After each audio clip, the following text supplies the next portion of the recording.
आपने भी plasma therapy पे काम किया है, आपने इसका इस्तेमाल किया है और एक पेशेंट भी ठीक हो गया है प्लाज्मा थेरेपी के जरिए। कितने जी। उत्साहवर्धक हैं इसके रिजल्ट्स। और आज जिस तरह से अरविंद केजरीवाल ने अपनी प्रेस कॉन्फ्रेंस में 4 मरीजों को प्लाज्मा थेरेपी से ठीक करने की जानकारी दी, उससे कितनी सहमत हैं आप? क्या आगे भी इसी तरह के पॉजिटिव रिजल्ट्स आते रहेंगे डॉक्टर साहब? बिल्कुल। और आज जो रिजल्ट्स आए वो तो हम सबके लिए बहुत ही एनकरेजिंग है।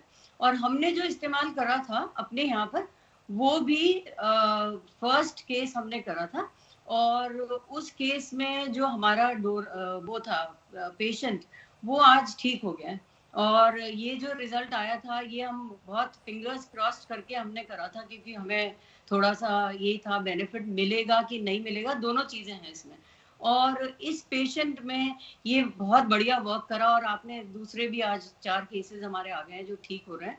और ओवरऑल जो है मुझे लग रहा है जो कन्वालेसेंट प्लाज्मा थेरेपी अच्छा यूज होगा हमारे देश में इसका।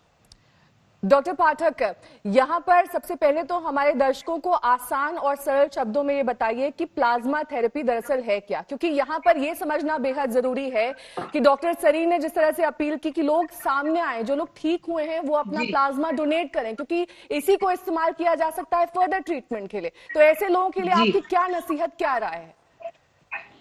सबसे पहले तो जो प्लाज्मा कलेक्ट करा जाता है उसके बारे में थोड़ा सा बताऊंगी आपको कि प्लाज्मा जो है लिया जाएगा उन लोगों से जो कोरोना से ठीक हो गए।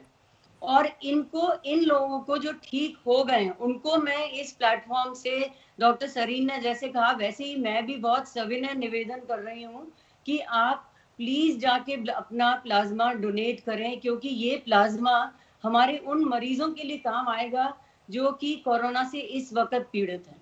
और इसका डोनेशन का, ब्लड डोनेशन का बहुत आसान तरीका है। आपको एक ब्लड बैंक में जाना है जो रजिस्टर्ड है, या जैसे डॉक्टर सरीन का है या हमारा भी है, या और जो गवर्नमेंट के ब्लड बैंक अभी हैं जो आ चुके हैं, उनके पास जाना है।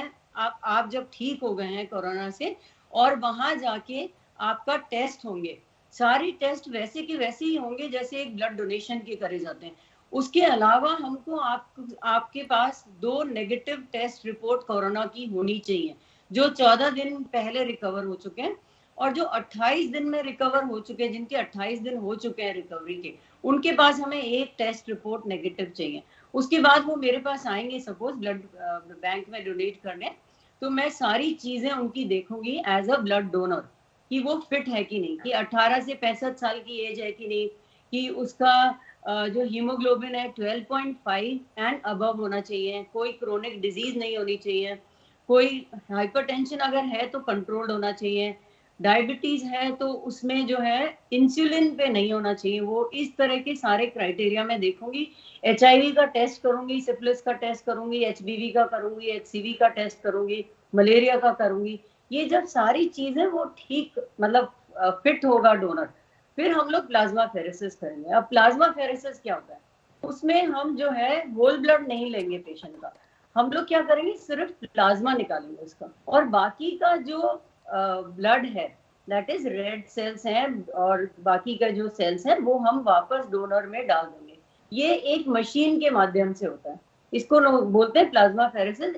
फेरेसिस का इक्विपमेंट होता है और एक स्टेराइल किट यूज होती है इसके ऊपर, और किट के अंदर ही पूरा ब्लड सर्कुलेट होता है, तो कहीं पर कोई प्रॉब्लम नहीं है।